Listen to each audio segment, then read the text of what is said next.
Hello and welcome to this tutorial. The point of this tutorial is really to try and demonstrate why some camera manufacturers offer almost exclusively their high-speed modes only as a center crop or a Bayer crop or a raster crop of the sensor.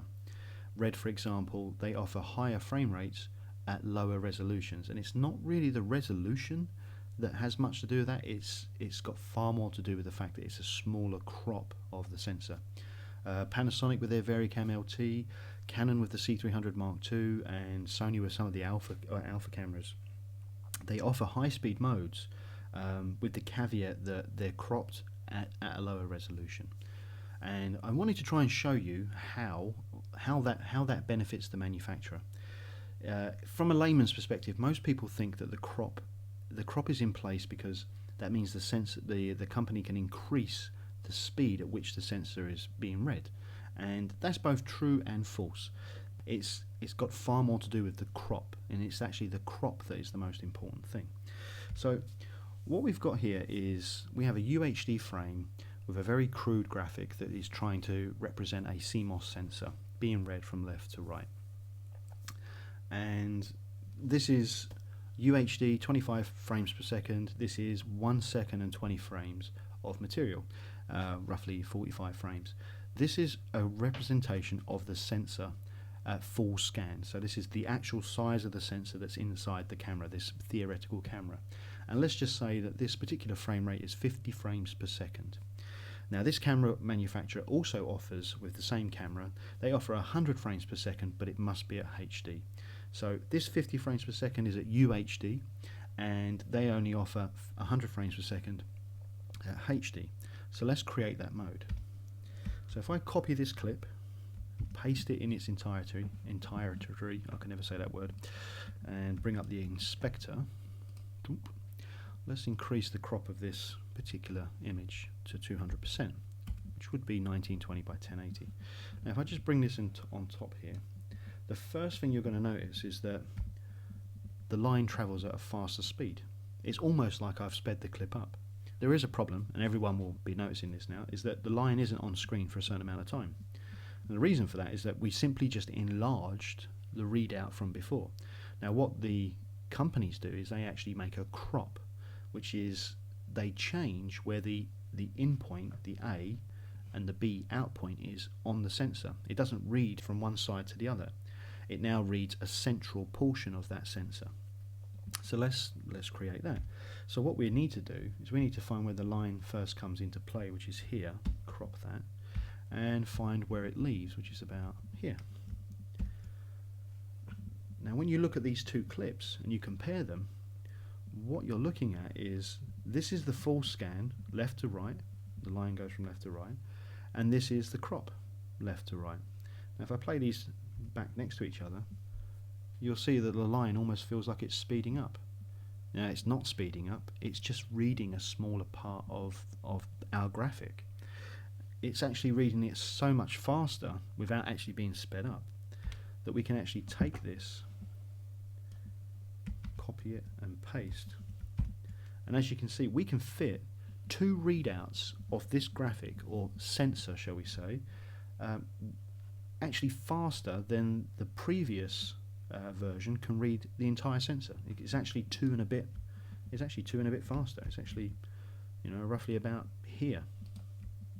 Now I won't crop it there because it'll mess up my timings, and I spent a long time creating this graphic, as you can see. Right, so let me just show you how fast this now travels. So we're now getting 2.2 times the readout of the sensor at the same speed. The camera manufacturer has not needed to increase the performance of this sensor. All they've had to do is just decide that this sensor now reads out this smaller Bayer pattern from the sensor and gives that over to the user. And as such, they can now read the sensor at a higher rate, which means they can offer higher frame rates without any performance increase. The only thing that starts to come into play now is how fast can they get that data into a memory card. So I hope that's roughly explained it. So I mean, just to go over it again, this is the UHD frame being read at the same speed, and then via the crop it's now read at this speed. We didn't increase the speed, we didn't increase the physical speed of the clip, we didn't change its timings. It's still reading at the same rate, and also the line hasn't changed shape either, which might help dispel another myth that when you have a crop mode, that the camera manufacturer is then offering a faster readout and then the rolling shutter is reduced. That's not the case. That's not the same either. I mean, a lot of people said the same thing about, for example, comparing, say, the Pocket Cinema camera to the Blackmagic Cinema camera, and that it would be a faster readout. That's not the case. It's literally just a smaller space for this, in this particular sense, this sensor scan line, for it to travel. It just has less distance to travel, and thus appears to move faster. But it's not moving faster. It's moving at exactly the same rate as the original full sensor readout, but it's now over a smaller space, which means it now can actually get this particular amount of data off the sensor quicker, which is why the camera manufacturers can offer higher resolutions. This should hopefully go to show why camera manufacturers that make dedicated high-speed cameras, why they cost so much. You know, Phantom, for example, with their awesome cameras, you know, they're purpose-built high-speed video cameras.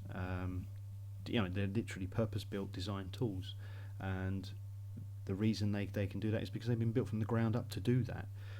Whereas our regular video cameras and our mirrorless cameras, from a video perspective, they've been designed for, I mean, ultimately they've been designed for regular frame rates. People do shoot slow motion with these cameras, but it's a secondary function. It's you know, these cameras have been designed to shoot regular speeds for narrative, you know, 25, 50 frames per second or whatever, you know, 24, 60p, etc. And they've not been specifically designed for slow motion, which is probably why camera manufacturers do offer high-speed shooting, and from their perspective, in order to maintain the best image quality, they limited the resolution that you could possibly achieve by giving you a crop. Sometimes it's a pain, and I do get it, but hopefully this goes some way to explain why companies do it, why it's effective, and how it works. I hope that's helped, guys, and I honestly do hope that no one is hypnotized by this, and if you are, all I can say is wake up, and hopefully that's worked. Anyway, catch you later, guys.